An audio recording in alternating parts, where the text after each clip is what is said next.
When I stand before all of you students, and I see your smiling faces, and I've seen the struggle, and I've seen your stamina, be compassionate. So as we explore the topic today, reinvent yourself. You don't have to believe everything I say, and you don't even have to do what I tell you. If I give you the ability to see through walls, somebody might tell me that, Swami, it's all the gadgets. When it's cold outside and to be warm inside. And I'm not trying to be sarcastic here. When somebody misplaces his, her, or her mobile, you skip a heartbeat. We want the whole world to change. We want our friends to change. We want our teachers to change. We want our curriculums to change. We want everything to change. But what about changing yourself? To reinvent yourself is something more important. We were nowhere. We did not have a name. We did not have an address. We lived in caves. We could not tell somebody that this is the 5th cave behind the 20th cave. We arrived somewhere. Imagine the lions who lived 10,000 years ago and the lions who live today, they still live in the same caves, in the same dens, in the same way. There is no interior decoration. The bulls and the cows who ate grass 10,000 years ago eat the same grass, not cooked. In India, we have Gujarati dhokda, and then we have North Indian dhokda, and then we have the South Indian, now we have Chinese dhokdas. Look at our ability to think and to finely curate our lives because of this ability to think. Somewhere. Nowhere to somewhere. But because of science, this ability with the mobile, you can talk to anybody on this earth. With internet, you're connected to anyone. Now with AI, we'll have the information and brains of almost all the wisdom that we can imagine. So from nowhere, we arrived somewhere. Because of science, we are everywhere. You understand? The journey of humanity is so simple, from nowhere to somewhere to everywhere. But because of overuse and overindulgence in technology, we have become an elsewhere generation. What do I mean by that? When you're at work, you're planning your holiday. When you're on the beach, you're doing your work. When you're in classroom, you're chatting to your friends. When you are friends, you are worried about your work. When you are at home, you're thinking about your college. And when you're in college, God, you want to get home. We have become an elsewhere generation where we always want to be someone else. You get me? We always want to do something else.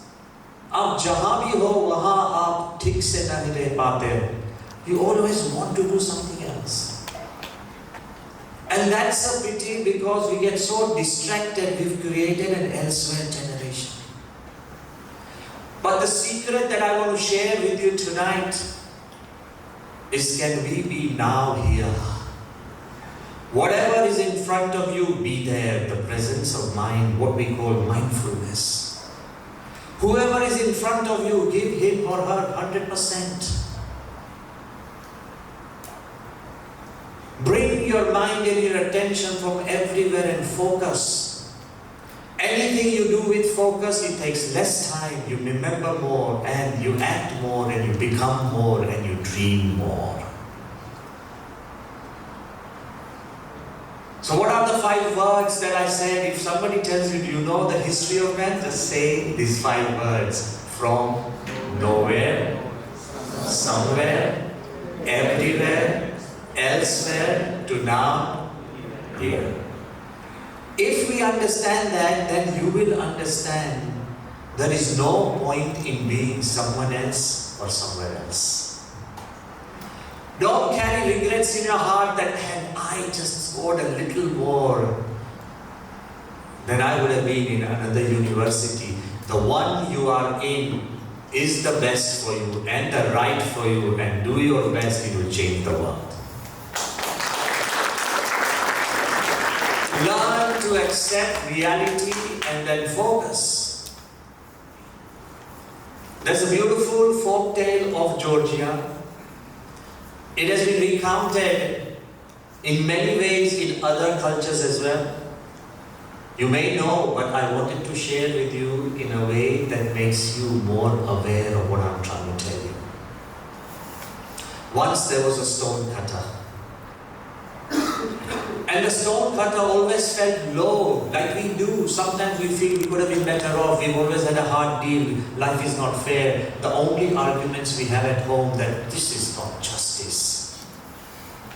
And we feel cheated, we feel less worthy, we feel of low esteem. So this stone cutter felt that he's been cutting stone, he's been carving stone, he felt so low, so lonely. He saw a merchant who came loaded with money, and he bought 20 different stones in one stroke, and he said, oh God, if I had been a merchant. Suddenly God was kind and turned him into a merchant. Whatever wish you make, you are under a wish fulfilling tree, and that wish was fulfilled. So he becomes a merchant, and then he feels for a while so nice, so new, so good, so happy. But then he sees that in the king's palaces there are hundreds of merchants like him. Do you understand? If I give you the latest iPhone as a free gift, you feel special for a while until all 400 students raise an iPhone. Suddenly you feel equated, you feel leveled, and you feel low. So when he finds out that there are hundreds of merchants in the king's kingdom, he straight away thinks that, oh God, had I been a king, had I been a king, life would have been amazing. God was kind, turns him into a king. And the moment he becomes a king, he feels so happy because hundreds of merchants come to him and he gets his way. But after a couple of months as a king, he starts thinking that a king can only begin his day once the sun rises. A king has to end his day because the sun sets. Every day the king waits that the sun should rise and the sun should set, and the king keeps looking at the sun, the most powerful. In a way, the king worships the sun. So he thinks, wow, had I been the sun, when I rise, the day begins. That would be wonderful, right? Whatever time you wake up, that's sunrise. So you're never late. Now in this world of enhanced environment, they are creating houses and rooms that whenever you wake up, the interior of your bedroom becomes like a sunrise. So even if you wake up at 12 in the afternoon, the sun still rises for you. This is how the world is changing, and this is how the world will move. But when he becomes the sun, the all-powerful, and when the whole world looks up to the sun, it feels good for a while. Then suddenly, to his shock and horror, something is in the way between the sun and the earth. There's a cloud, and the sun burns brighter and brighter, but the cloud doesn't move. The more the sun shines, the thicker the cloud becomes. Because when the sun shines, water evaporates, and what does it make? Clouds. And the fiercer the sun, the thicker the clouds. So the sun feels incomplete. That this cloud, perhaps it's bigger and stronger than me. So, oh God, if I were a cloud, what happens? He becomes a cloud. And he thinks I'm the strongest, I can block the sun or cover the sun. That's when he gets a nudge. He's wondering that, who's nudging me, who's pushing me, and he sees the wind is pushing the clouds away. And that's when he thinks that if I was the wind, There'll be nothing more powerful on this earth, the wind, that can blow everything away, the little and the large, that whistles through the forest and that uproots trees and everything. And he starts blowing around the world as a whirlwind, a tornado, or a hurricane, taking everything in its stride. That's when he bangs into a mountain. Mountains are immovable. Mountains don't move. The wind circles around the mountain. And he starts thinking, God, the most powerful, the strongest thing on this earth is the mountain that's immovable. Nothing can shift, nothing can touch, nothing can move. That's something I love to be. He becomes a mountain. And then suddenly he hears the sound of a chisel. Tick, tick, tick, tick. And he's wondering that, wow, who's actually carving me? And he sees it's a stone cutter chipping away at the mountain. And he finds out that I'm a mountain, but even a mountain can chip away by a stone cutter and his persistence. And then he decides to be the stone cutter again. Be happy with who you are and what you are, and you will be able to shape and reshape even mountains. Stop wanting to be someone else. Stop thinking and stop trying to be someone else. The most powerful person, the most powerful position in this whole is you. And if you learn to reinvent yourself, there is nothing stronger on this earth apart from you. And I'm not just here to talk about just to motivate you, no. This is a hard fact reality. What is your world? Your world is what and how you interact with that world that's outside, and you generate your own world. There's a physical world, there's a psychological world, there's an emotional world, there's a moral world, there's a spiritual world. But in all these 6, 7 different worlds that you possess, you are the common factor. That's the reason that I am standing before you and telling you that try and reinvent yourself. Do you know one of the wisest psychologists and psychiatrists of our time? William James. He has written something very interesting. Carve it in your heart. He says the greatest discovery of my generation. But I'd like to correct him, the greatest discovery of the world. That's what I want to say. The greatest discovery, the greatest invention of this world is what? That we can change our lives by changing the attitude of our minds. You may argue with me and say, Swami, but perhaps the greatest invention is fire. When man invented fire, he could bring earth, sun onto this earth. We created warmth, we cooked, we created protection. We created energy. So fire is a great invention. When we invented the wheel, we invented motion. Wheel is not just a wheel, we suddenly invented motion with less effort, greater mileage. When we invented chess, I think you should give yourself a big hand. It was invented by Indians in India. We always wanted a game that does not cost much. But our time, our intelligence, and it continues to fascinate. Perhaps chess is a great invention that continues to engage the human intellect. But they say that there are inventions that have changed the world in many mysterious ways. Perhaps the steam engine, perhaps the telephone that brought us together, perhaps perhaps the television, perhaps the light bulb that Edison invented. We could control day. Nobody had control over day. But when he invented light bulb, suddenly we could turn night into day.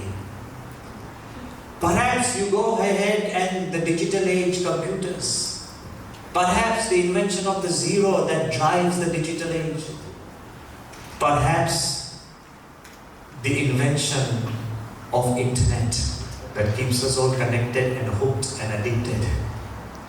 Perhaps now we say AI. One wise man told me, and I'm just sharing with you, I'm simplifying AI, I'm not scaring you because there's no choice. It's coming, we have to face it. But the wise man told me very simply, first AI comes into your life as an assistant. It'll help you draft a letter, it'll help you find some information. So it comes as an assistant. Then it takes the role of an informant. You want all secret informations about everybody. Then you keep asking till you get what you want. You know, one young boy phoned me. I'm telling you the truth. He said, Your Holiness, he's an Arab boy. He said, Your Holiness, you know, I've taken leave from work and I've taken leave from home. I said, then where the hell are you? And if you're not at work, you're not at home, where are you? He said, I'm spending an exclusive week with AI. I said, what? He said, yeah. He said, my dad has made me a CEO of the company and I'm spending 1 week away from the company, away from home. And I'm asking AI that how can I be a better CEO when I can only spend 4 hours for work? I said, what do you mean? He said, yes, I can only spend 4 hours because, you know, I have to sleep this much, I have to watch at least 1 movie a day, I have to do this, I have to go and play golf, this. I only have 4 hours and AI is teaching me how to become the best CEO by just spending 4 hours. I said, didn't the AI tell you, you just can't be a good CEO by spending only 4 hours, you have to spend more time. He said, no, the AI is teaching me. The AI only wants to tell you what you want to hear. It's trying to befriend you. Do you want a friend who tells you truth, or do you want a friend who just pleases you and misguides you? Tell me. I think you want both. And that's the problem. So I wanted to tell you, you might say that all these are great inventions. But again, I want to emphasize one fact, even bigger than all the inventions that you can put together, the greatest invention on this earth would be your ability to reinvent yourself. Focus on yourself. And unfortunately, if you don't focus in yourself, and the strongest and the most powerful thing in yourself are not your clothes, are not your looks, are not your muscles. How much time we spend for our looks? How much time do we spend for our muscles? It's not your speech. It's the quality of thoughts that you get. If you get low thoughts, if you get negative thoughts, if you get thoughts of hurt, if you get thoughts of hate, if you don't get positive thoughts, that determines the quality of your life. If you may not agree with me, let me ask you very open-heartedly, just say yes or no together and be truthful, okay? What's the most important road of Georgia here, Tbilisi? What's the most important road? What is it? Rustaveli. So if on that road you meet somebody, a great wizard, and you bump into that wizard and he tells you, that, look, I want to give you free clothes. Designer clothes. Clothes that will cost maybe $100,000. The latest design. And I want to give them free to you. See, we value clothes. Would you accept them or not? Say yes or no. Be honest. Say it loudly. Yes. Even I would accept them and give it to you. So see, technically, we don't wear because we can only wear robes.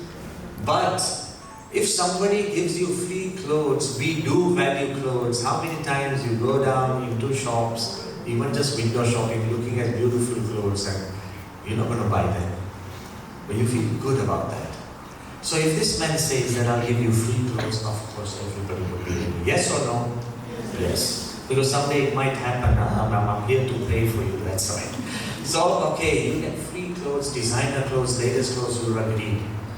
But he says under one condition, I'll give you $100,000 worth of free clothes, beautiful clothes. Under one condition. Let me put a small scar with a knife on your cheek, just 2 inches. Would you agree? No. Say it loudly. No. To stitch up that scar would be just maybe $15. But the position, come on. We value clothes, but more important than clothes is what? Beauty. Agreed? Say yes or no? Don't feel this is a frank discussion. The moment you say no, we will veer into a different discussion. So we value clothes, but more important than clothes is what? Beauty. Every now and then, how much time do you spend looking into the mirror? The more you look, your face doesn't change, but you just get used to it. After half an hour, you get used to your face. How much time do we spend? If we get a boil on your back, nobody minds. You get a small pimple on your nose. God, you're not kind. You go straight to God. We value beauty. So we value clothes, but more important than clothes is what? Beauty. But if this wizard says, I'll make you the most beautiful person on this earth, God bless him. Even Hasmukh Bhai, who doesn't want beauty even at 60? Everybody does. In your heart, the older you get, the younger you become. So I want to say that if this wizard says that I'll give you such beauty that hundreds of people would stop in the street and look at you and say, wow, God has blessed him or her. But he says under one condition, I'll give you free clothes. I'll give you free beauty. Under one condition, that I will put a terminal disease in your body, like cancer, AIDS, a last stage of corona. Would you agree? Yes or no? Tell me. No. Say it loudly. No. But you value clothes, correct? But more important than clothes is beauty. But more important than beauty is health. What's the point of having $100,000 worth clothes when you're in hospital all your life? You're not going to wear them. What's the point of having a beautiful face when you can't get up from your bed? When you are so sick, terminally ill. So we value clothes, but more important than clothes is beauty. More important than beauty is health. But this man's a wizard. So he says, I'll give you free clothes, free beauty, and free health. The body of either Mr. Universe or Miss World. And then you say, wow, then do I need anything more? This is everything. But this man says, hey, wait a minute, I'll give you free help under one condition. I'll take away the stability of your mind, make you a crackpot. You know, a madman? Would you agree, say yes or no? No. See, clothes are important. More important than clothes is beauty, but more important than beauty is health. But more important than health is the stability of your mind. What's the point even if I gave you free clothes? If you're a madman, they take their clothes off. I've seen them. I've gone to a mental hospital. I felt so pained. Educated people. People who are wealthy. People who were once powerful. Do you know the fact that in the latter stage of Margaret Thatcher, who was considered the Iron Lady of England, one of the most powerful prime ministers that Great Britain has ever seen, because she started suffering from dementia, that her family members kept her away from everyone because she started making statements that had no relevance. What happened to being Prime Minister? Didn't help. What happened to being the strongest lady? Didn't help. Do you understand what I'm trying to tell you? The stability of the human mind. Your stability. The types of thoughts that you get determine your stability and instability of your mind. The greatest chisel you possess are your thoughts. If you don't, we give the least and the minimum attention to our thoughts. Every morning if you wake up, we give attention to our body, attention to our clothes, attention to our diet.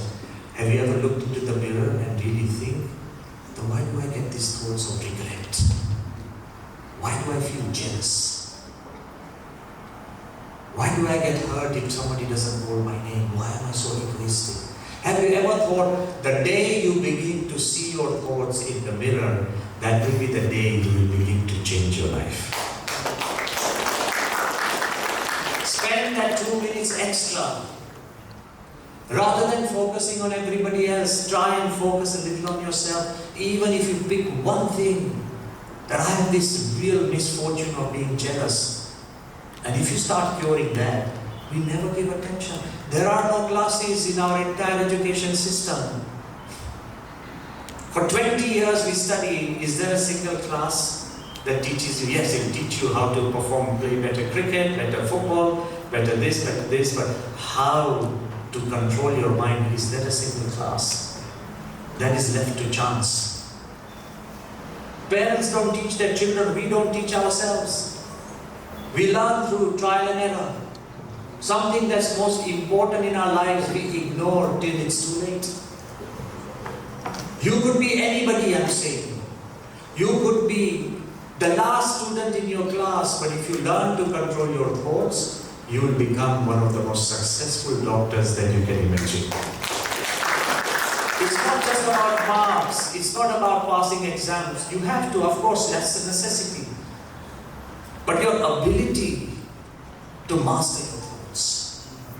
His Holiness Pramukh Swami Maharaj always said, my Guru, that all the great inventions that have come up on this earth, they have come from the human brain. And they have evolved from the human thoughts. And everybody has equal access to your own thoughts. Come on. You don't have to be a literate, you don't have to be born a rich man, you don't have to be a powerful person to access your thoughts. Everybody has 24-hour access to your own thoughts. So there's nothing about unjust, there's nothing about being privileged or less privileged, there's nothing about being fortunate or unfortunate. Everybody has access. And yet, we ignore the greatest secret, the greatest strength that we have. And if we do not cultivate them, weeds will grow. One man, this is a true story, one man in England near Manchester, he went to this doctor, a psychiatrist. Listen to this story very carefully. One man in Manchester, he went to this psychiatrist, a doctor, and told the doctor that I feel suicidal. I get thoughts. And I'm telling all the students here, don't take negative or suicidal thoughts lightly. Research says that if you get them and you can't get rid of them, then somewhere down your life you will try and attempt. I'm being very truthful. I don't want to hide anything. You understand what I'm trying to say? Attend to them first, get rid of them. I'll teach you and I'll tell you. But this man, he started getting negative thoughts, suicidal thoughts. So he goes to the nearest psychiatrist and the psychologist and says that, sir, I'm getting these suicidal thoughts and it's negative. And the doctor gives him medicine for a week. After the medicine dose, he comes back again. He says, doctor, the thoughts have doubled. With your medicine, the thoughts have doubled. And nothing is curing it. And I just feel, the doctor said there's nothing clinically wrong with you. You just need to laugh more. Be happy with things around you. Laugh for the smallest and the silliest reason. And then he says, look, you take my medicine, but there is a circus just across the road. It's a Russian circus. And there is this clown groveling. I go and watch him 3 times a week. You go and watch him every day. Take that advice from me. And they said, doctor, that's a bigger problem. He said, what? He said, I am that clown groveling.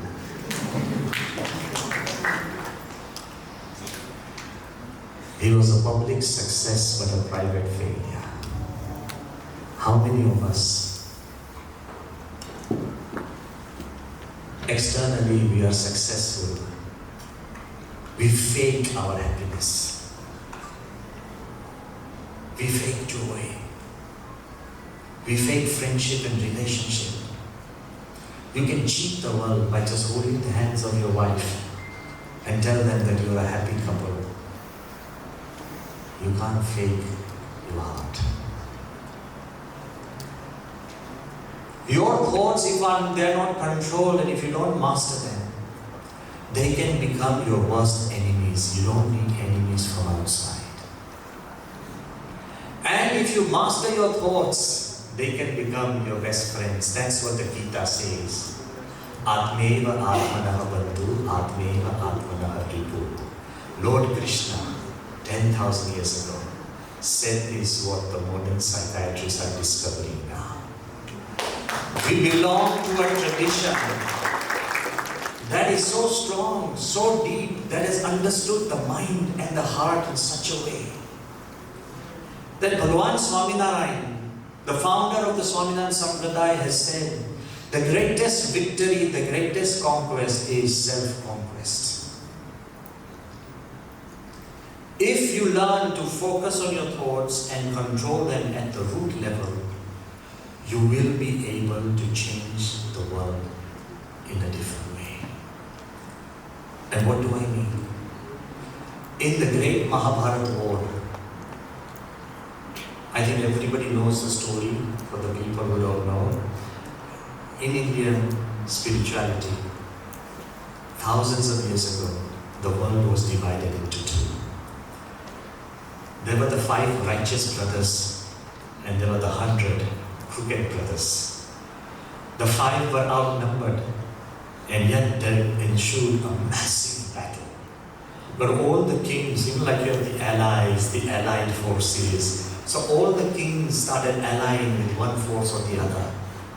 And the great war, meaning the great Mahabharata war, began. Arjun, the master warrior, he tells Lord Krishna, take me to the center of the battlefield, let me see who I have to defeat. And when he looks at all the enemies, he suddenly starts trembling that some of them are my cousins, some of them are my cousin brothers, some of them are my relatives, some of them are my uncles. How can I fight them? Lord Krishna tells him that Arjun, it's your duty to stand up for the truth.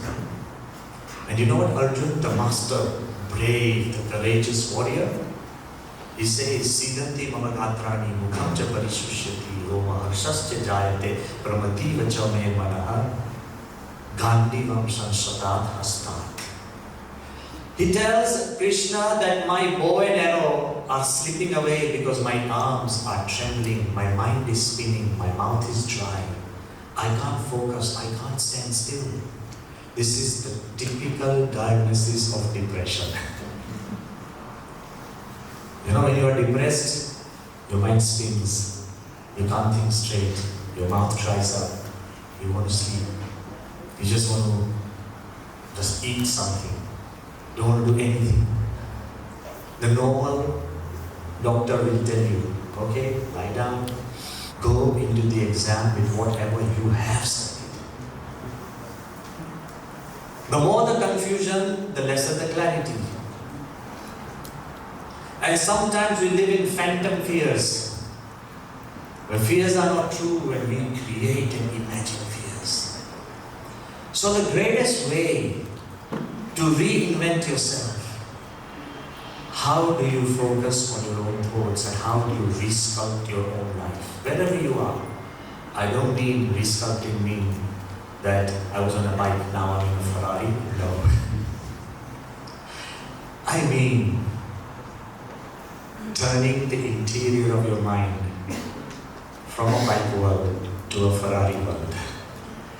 Change the walls of your mind.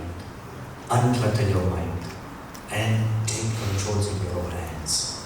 So these 7 words now, I summarized the entire history of the world in 5 words. Let me summarize the way you can reinvent yourself in just 7 words. The first and the most important word you should understand, have curiosity. Not about others, about yourself. Do you understand? Have curiosity about yourself. Can I do this? Can I really attempt that? Can I be a little different? Can I experiment with this? You understand? We have curiosity about everybody. Unhone kya kiya, ye kiya, ye kiya. What happened with India and Australia? But they're not going to wait for you. They don't even know you exist. And why do you miss a meal? Because of something happens to somebody else. What do I mean by enough curiosity? I remember Dr. Abdul Kalam once at 12:30 at night. I even remember the day, 20th June 2015. When Abdul Kalam was in Ahmedabad, he arrived late from Delhi. It was 12:30 after midnight. He was about to go to have his dinner. He hadn't had his dinner. One little girl, she broke the security cordon. She reached Kalam and said, Kalam Sahib, how can I become the best scientist in the world? Is that a question at midnight? From a complete stranger? Kalam is hungry. He's old and he's not well because after a month he passed away. And this little girl stops him in mid-track and says, how can I become the best scientist in the world? I think even if she asked at 12:30 at night to her own mom, what would she receive? If you ask your mom at 12:30 at night, most moms will give you a clip around the ear. Go to sleep right now, it's not the right time. The others will give you a lecture that you don't study anyway in class and you have time to ask at 12:30 at night. Somebody would also say that you definitely not. You're not going to be the best scientist. They're full of negativity. Our own parents sometimes are negativity. And most others would say, even the loving and the doting mother would say, Beta, aap abhi so jao, kal subah mein aapko jawab dunga. Do you understand? Go to sleep right now, it's bedtime. Tomorrow morning, the first thing in the morning, I'll tell you an answer. Correct? Dr. Kalam stopped. Talked to that girl, and you know what he said? What did you do just now? And she was an intelligent girl. Little child, she said, I asked you a question. Then Kalam said, well, keep asking until you find the right answer and you'll become the best scientist in the world. Be curious about yourself. Curiosity helps. Keep asking. Einstein said that if I had a problem and my life hung upon it, and I had only 1 hour to solve, I would spend the first 55 minutes asking the right questions. The answer will come in the last 5 minutes. And what do? We spend 55 minutes in searching for the answer, trying to copy, borrow, steal the answer, cook up an answer, and then we wonder, why the hell did I didn't get it right? Ask yourself the right questions. Yourself. Why was I late? Why didn't I finish my work properly? Why could I not be on time? Ask yourself the right questions. Be curious about yourself, and you'll start to be sculpting yourself. The second, I'm running fast. The second is clarity. Most of the time, we surround ourselves with confusion. And what do I mean by clarity? Even if you have problems, if you are clear about your problems, you know how to defeat those problems. We're never clear. Once, I remember in England when I was studying, we were on a double-decker bus, sitting on the top. You are kids, you always want to go on the top. One kid, he ran up. He wasn't young, he was maybe about 16 or 17. And he ran up and he sat with a very old man who was wise beyond his years. And when he sat with this old man, the old man asked him, why are you looking so flustered? Why are you agonizing? And the boy just clamped up and he said, sir, I have 20 things on my head. I have 20 things on my head. He said, what do you mean? He said, 20 problems. You don't understand. I feel bad. I feel like ending my life. And the old man said that, okay, if you have 20 things, then tell me which are. He said, there are 20 things, you've got to understand. I'm really ruined, 20 things. He said, just start counting. He said, I failed my exam. He said, that's one. What's the second? My friends will make fun of me. That's two. Third, oh, my friends will really laugh at me. That's the same. My dad's going to be upset. That's three. What's going to happen? He's going to shout at me. That's still the same. Upset and shout is the same. He said, but my dad's going to really shout, and he said, but that's the same thing you're saying. My friends, they will not play with me. It's the same thing that you said. He could not count more than 4 problems. And the old man told him very simply that if in your mind you think that you have 20 problems, your mind will give you the burden of 20 problems. If you think you have 3, you'll have the problem of 3, you'll have a freer mind. Don't say, oh, my life has ended. It hasn't. You're living, you're breathing, you are smiling, and you can give it another go. The moment you say, I'm ruined, you will be ruined. Do you understand? So first, curiosity about your own strength. Second, clarity about your own problems.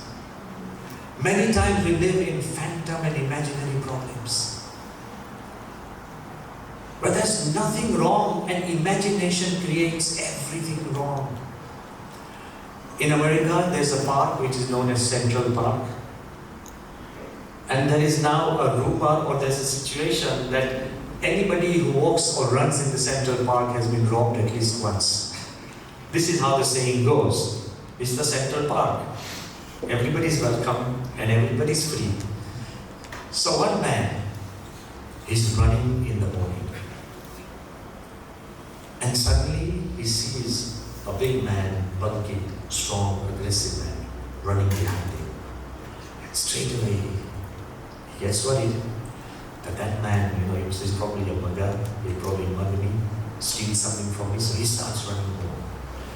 The guy behind him picks up pace as well. And this guy, he's thinking that, but if I come into a lonely area, I need to really speed up. So when they go into a lonely area, this guy speeds up, but the guy is faster. The man behind him is faster. He comes closer, closer, closer. suddenly he brushes past him. The moment he brushes past him, this man straight away starts searching for his wallet, and his wallet is missing. So now he chases this man.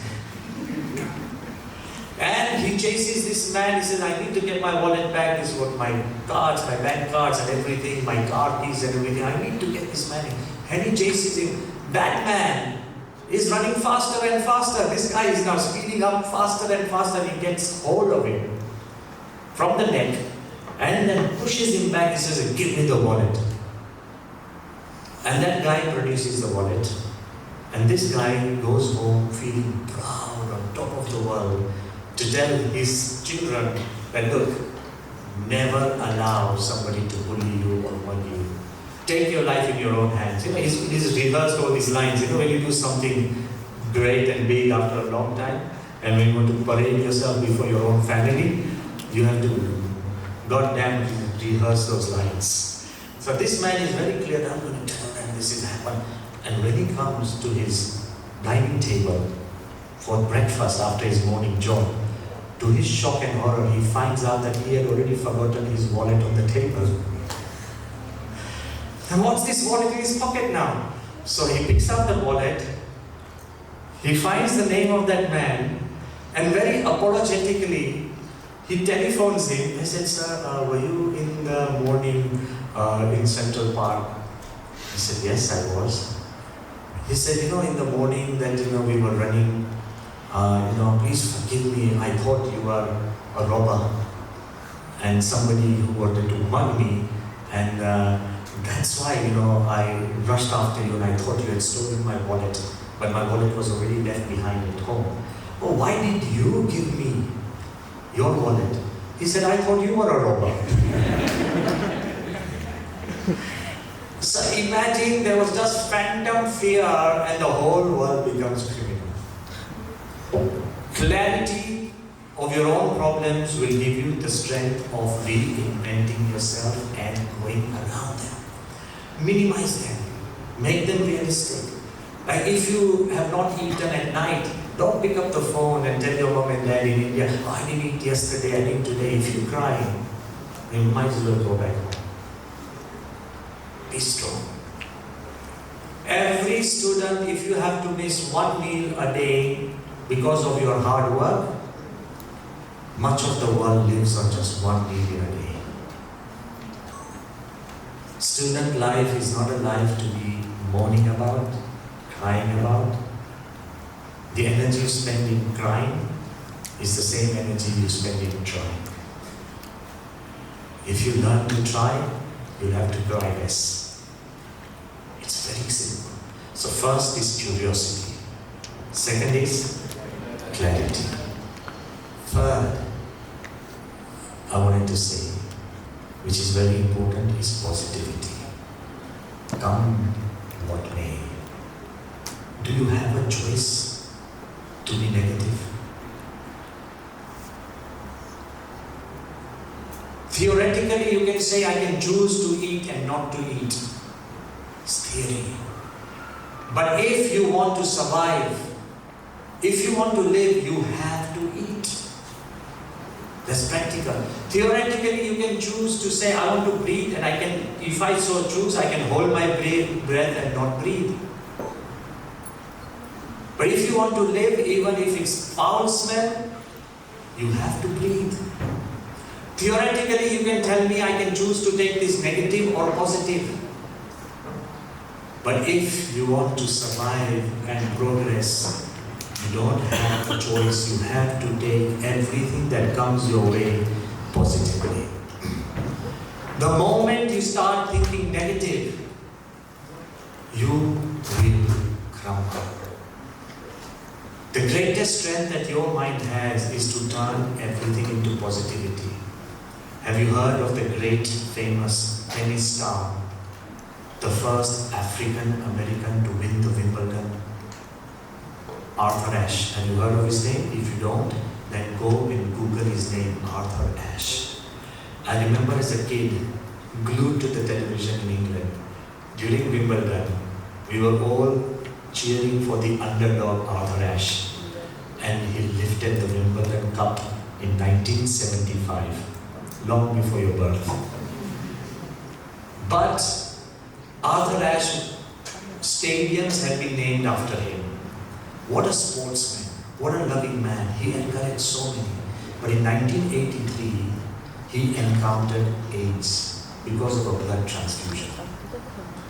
No fault of his own, no immorality, but because of a blood transfusion. One of his fans, listen to this writing, one of his fans wrote to Arthur Ashe that Arthur, you're the finest sportsman, the man who broke the glass ceiling. You are a loving man, a compassionate man, a great human being.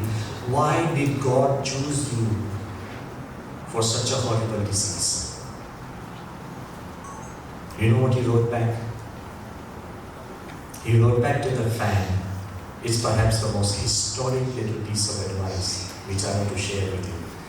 He wrote back that 50 million people on this earth pick up a tennis racket. Out of that 50 million, perhaps 5 million learn the rules of the game. After that 5 million, 500,000 play serious tennis.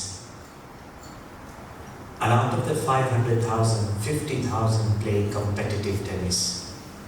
And out of those 50,000, 5,000 play the professional circuit.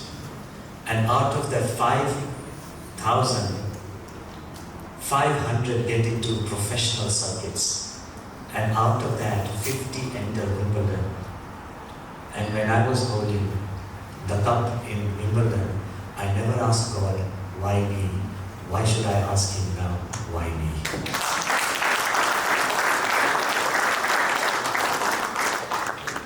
Stop nursing your negativities, stop cursing yourself, stop harboring regrets. Whatever you have from that moment, you can begin to change your life. So first I said, curiosity. Second is clarity. Third is positivity. You can turn things into positive, whatever they may be. You can turn them into great advantages. If you've heard of the greatest writer, H.G. Wells, who has written The Time Machine, who has written some of the amazing, most powerful books. He was a school dropout. He broke his leg when he was 13. His father was a gardener. His mother was a maid. He was so lousy at jobs that he was fired as a draper. And because he broke his leg, for that couple of months he started reading books. And because he read books, he started writing books and became one of the finest writers of this world. He writes that I'm thankful that I broke my leg. So don't ever be sad because people say no. Let me quote Einstein again to you. He said, if I had to thank all the people in my life who made me, I will first thank all the people who said no. Because of them, I could do it on my own. Don't search and become a beggar for yeses. Even if you have no's, you can still be stronger because you become better. Correct? Be positive. The fourth word, which I believe that everybody should understand, is sincerity. Be sincere in what you do. I would not want to advise you, but as Indians, we have an Indian mentality. Our Indian standard time is always late. You know, when you go late into a meeting, you always have to start with an apology. I'm sorry I'm late 5 minutes. Why do you want to start on the back foot? Can't you cure that simple habit? Why would we want to be late?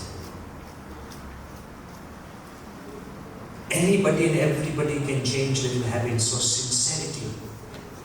But I have had the opportunity of meeting our beloved Prime Minister Narendra Modi since last 40 years, maybe 100 times. I've known him since I was 16 and he was just 30. But even now, during the Ukraine war, he called me at 12:30 at night. You think when you become the Prime Minister, you have it easy? You have more difficult. You think once you become a doctor, you'll have it easy? If you want to be a good doctor, you'll have it more challenging. If you want to be the best doctor, you'll have it more challenging. The more patients you take, the more challenges you have. If you wanted an easy life, you should have never come out of the womb of your mother, where she ate and you got fatter, where she protected you even if you kicked her. Childbirth is the most painful experience of human life, and yet she loves you the most. If you wanted an easy life, you should have been born on another planet. If you are on this earth, there's always been ups and downs. The only time the line is flat is when you are dead. If you want an easy life, you're in the wrong place. There will be challenges, so work hard. Sincerity. There is no option to working hard. Don't find an easier way, because that will create a bad habit and that will make you a loser forever. So first word I said, I'm repeating again, is curiosity about yourself. What can you experiment? What can you do? The second is clarity about your problems. Don't create phantom problems. Make them as they are and make them real. The third is positivity about anything and everything that happens to you. The fourth I said is what? Sincerity in things that you do. Put your 100%. The fifth is unity. Be a team player, don't be a loner. A team player is happy even if you lose. A loner is unhappy even if he wins. Write this down in your heart. If you're a team player, it doesn't matter who comes first, who comes last. It's about getting there. Your ability to connect, your ability to help somebody, your ability to unify, your ability to ask for help. When you ask for help, it doesn't mean that you become lesser. One boy was pushing a stone. He could not push the stone with all his strength. He was pushing it, pulling it, trying to unease it. His father says, son, use all your strength. And he said, Dad, I am using all my strength. His father said, use all your strength. He said, Dad, I am using all my strength. And the father said, you have not asked me to help. Your strength is you plus me. Your strength is you plus everyone else. Create a nature.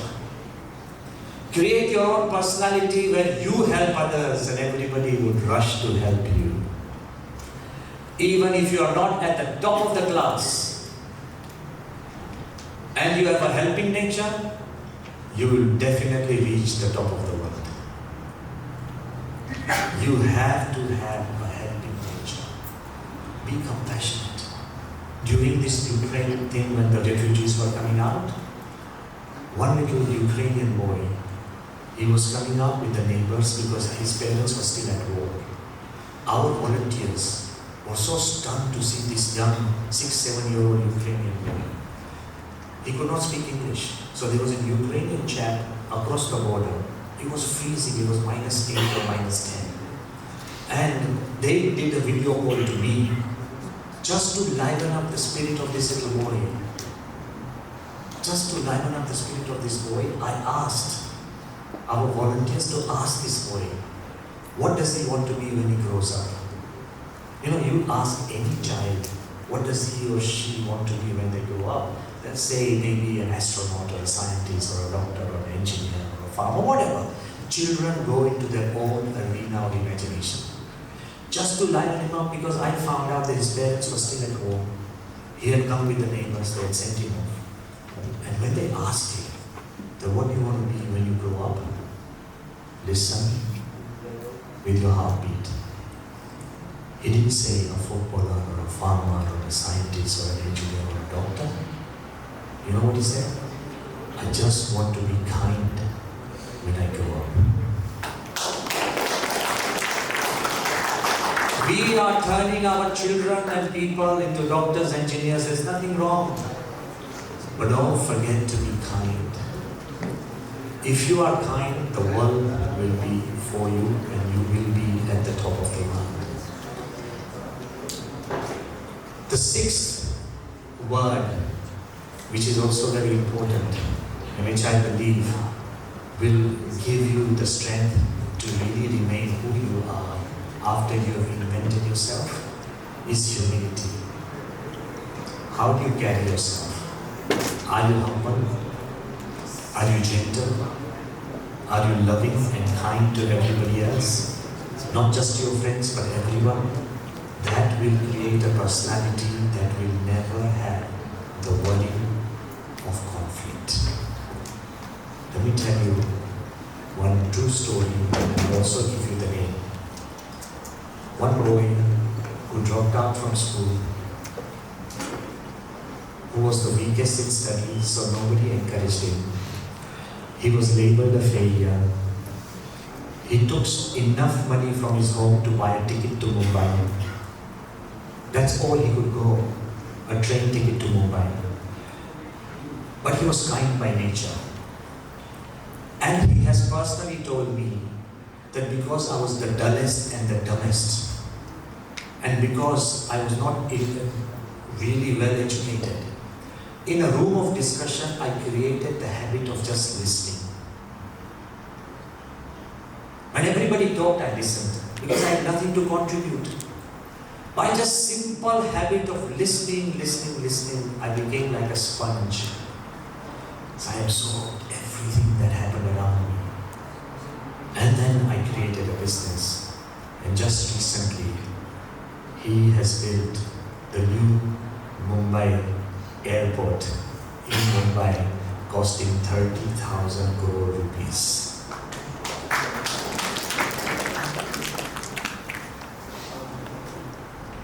Humility, being the last and the least, being recipient, not arrogant. That is the strength of your place. And last but not the least, even if you don't have the six above, if you have this last, then you'll probably get everything. Divinity. Bhagavan, tamaru bhagya badle ta dunya mein koi roki saktu. Today is the time of Diwali that we have come. And I want you to celebrate the new year, not just with new clothes and new successes and new friends. I want you to celebrate the new year with a new you. Not just resolutions after resolutions, but create a firm belief in God. Even if you don't believe in God, Voltaire said, he was a logician, and he said, even if there's no God, we'll need to invent one to feel at peace. And even if there's no God, even if you think there's no God, what's wrong in being good? What's wrong in believing beyond yourself? What's wrong in dreaming more, doing more, thinking more, and being more? And I want to tell you that if you have firm faith and belief, then the whole world can be against you and conspire against you. You still find your way. There are hundreds of stories and real stories, but I want to tell you a story that I myself have experienced. This is not borrowed and this is not read. This is an experience. When my spiritual leader in 1997, Swami Brahmaviharidas, told and whispered into my ear that one day there will be a temple in Abu Dhabi, we all laughed. Because at that time in 1997, it was impossible, unthinkable for sadhus clad in orange to even go to Abu Dhabi.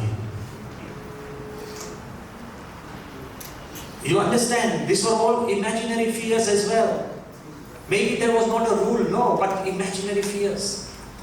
So nobody even ventured to go into Abu Dhabi, and Pramukh Swami said that one day there will be a temple in Abu Dhabi. Not only did we laugh, but we whispered and said that we cannot discuss this long because it was so challenging.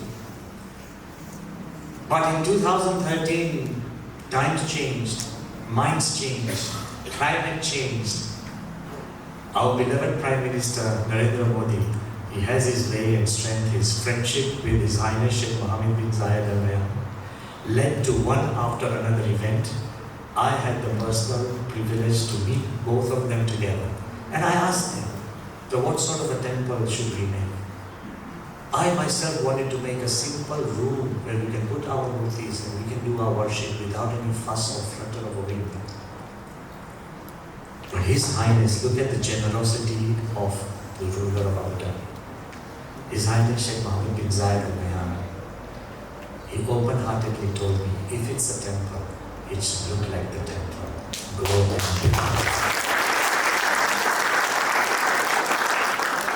But during that journey, almost 1,000 people told me no. They were my best friends. Some of them had been living in that area for 4 or 5 generations, millionaires and billionaires. They said, Swami, it's not possible. Historians told me, look at history. And I think I don't want to go into history. You know history, what's happened, correct? Historians told me, look at history, a temple is impossible. Even the great religious leaders called me privately and said that Brahmavihari Swami, whoa, hold on. 1,000 or more people told me that there can't be a temple. I only had a single yes, which was privately whispered in my ear by my spiritual leader that there will be a temple. I had a choice whether to listen to a single yes or 1,000 no's. Because I chose to listen to a single yes, the temple stands today. Even if you are surrounded by 1,000 no's, go by your heart. If it says yes, the no's will change. Take it from me. First, they gave us 2.5 acres free, then 5 acres, then 13.5 acres. Now, I still have to announce it to the world. You students are the first that I'm telling you. Another 5 acres, 18.5 acres, and another 30 acres for parking. So almost 50 acres or more. Free of cost each.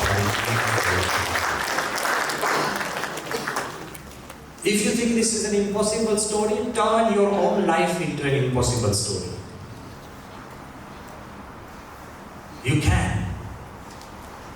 Stop listening to the noise of the world and you will reach the top. Once there was a colony of mice. And where did the mice live? On the ground or underground? On the ground or underground? One great builder came and bought that land and he dug their homes out. All the mice were outside, wondering what's going to happen to our once homes. The building started being built. First floor, second floor, 10th floor. They couldn't even see. It went higher and higher and higher and higher. The little new brave hearts like you. Your moms and dads will always want you to study back at home, but you are brave hearts. You wanted to explore. So there were some little mice who said, let's see what's up there. The elderly generation like ours said, no, there's nothing up there. We are always destined to live on the ground and underground. We don't live up there. But the little mice, the youngsters, the brave hearts, they decided, let's climb. So about 30, 40 mice, they started climbing. But you know, just before you came out to study in Georgia, you know, your parents probably thought that you were going into war. They fussed so much. They're probably even worried about you now. They ask 20 questions where only one is necessary. They keep giving you advice which you heard 20 times over. You understand? So all these elderly mice started giving advice to these young mice who were going to go up into the building. So they don't go too far. 1 or 2 floors is enough. We have to live here anyway. And then they started climbing. And after 10 floors, some of the mice who started looking down, they became dizzy. So they fell. When they fell, It's like an emergency down there. All these mice coming in, doctor's clothes, taking all these mice into, stretchers and then praying for them. But the few mice, 10, 15, which were still climbing, there were shouts from below. Okay, it's enough, don't go, that's enough. There's nothing more there, it's the same. Come back, come back, come back, And the mice kept going. Then again the shouts became louder and louder. Okay, that's enough. You've been enough, there's nothing more up there. Slowly, slowly, every mouse returned. But there was only one mouse that kept going, and he reached to the top. To everybody's surprise, all the 25, 30 mice, some died, some fell, majority returned. Only one mouse reached to the top, and when he came down to a hero's welcome, everybody's cheering and happy with him. That's when everybody found out he was deaf. Because he did not listen to the noise of the world, he reached the top. So have enough belief in yourself and God. A time will come when you will have to shut the noise of the world. And when you can do that, whoever you are, whatever you are, you will reach the top. Today, I will say a special prayers for you, your studies, your exams, your teachers, this beautiful nation that has hosted you, and I think you should give it a big hand that has hosted you.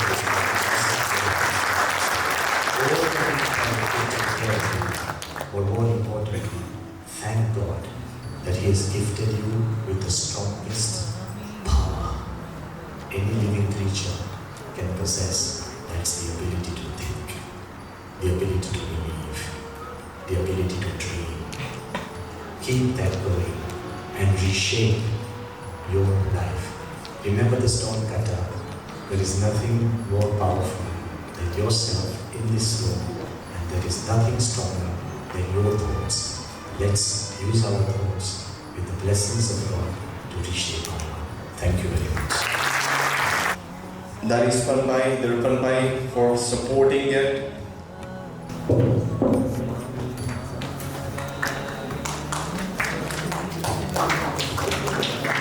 That is Palpai, the Pan Prasher. Please come on, guys.